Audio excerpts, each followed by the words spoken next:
Folks, you had a gangbanger tied to a New York City heist who got a slap on the wrist thing from Alvin Bragg.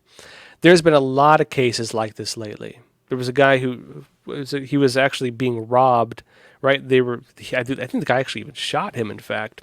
He got the gun, defended himself, and managed to kill the attacker. The guy, or not, he shot him, didn't kill him, I think. He's actually facing charges for that.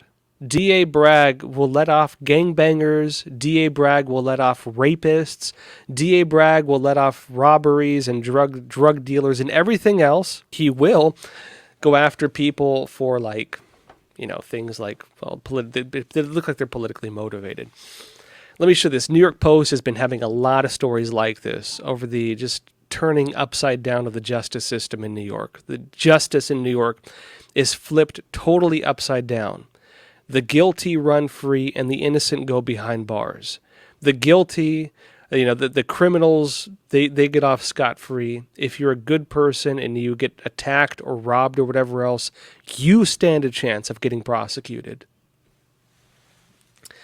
And New York Post said this: a Manhattan gangbanger with a knack for high-end heists could have his latest charges dropped thanks to a sweetheart deal from District Attorney Alvin Bragg because prosecutors have too much on their plates to try the case, the Post has learned.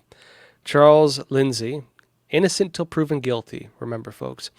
It says a reputed member of the Rich Fam gang, which has a history of pulling off pricey robberies, was last hauled into court December 10th for allegedly stealing nearly $25,000 in pricey handbags and other items from Madison Avenue boutiques, according to sources and court records.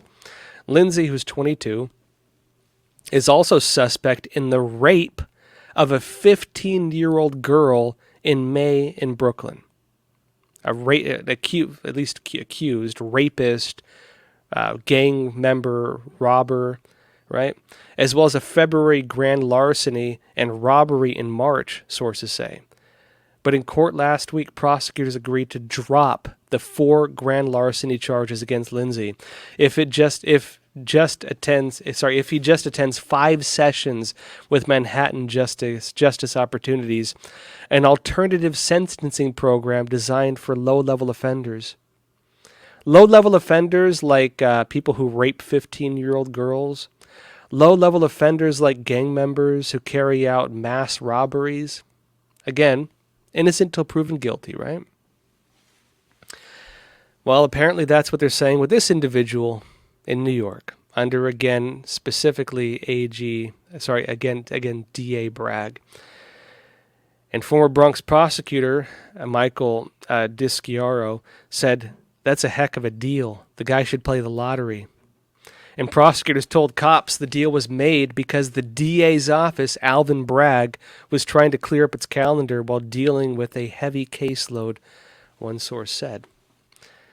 And let me show you one more thing, folks, because the other big debate we're having as a country is George Soros money backing DAs with the stated purpose in George Soros' own op-ed he wrote in the Wall Street Journal, where George Soros stated his intent of financing the campaigns of people like Alvin Bragg.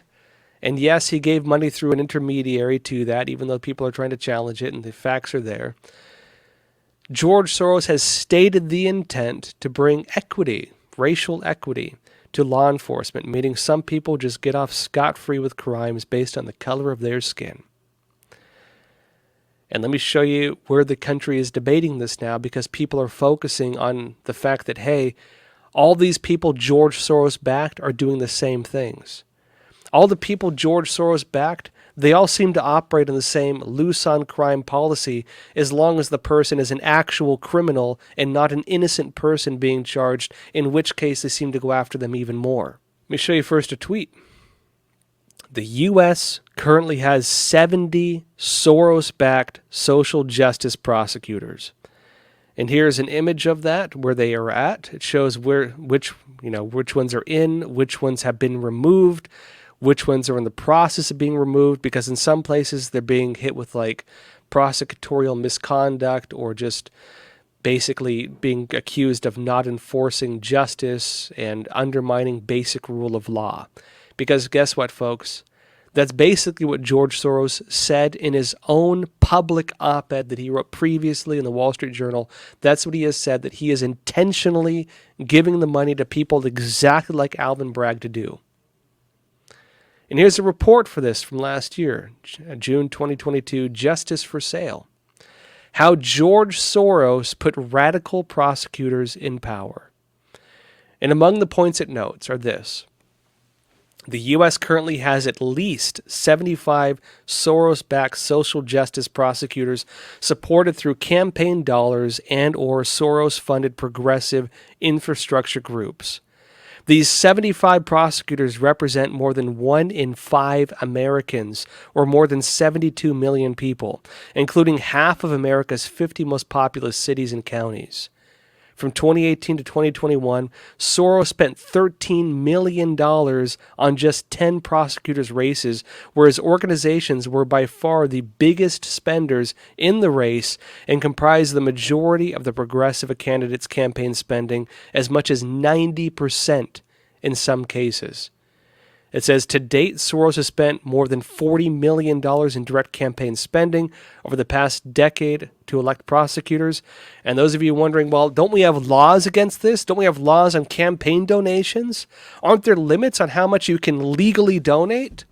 Well, here's how Soros does it. It says, Soros uses a series of shell organizations, affiliates, and pass-through committees to steer contributions to both candidates and his robust support network for progressive prosecutors, while providing gravitas and perks to preferred prosecutors. You getting that? Like D.A. Bragg, folks.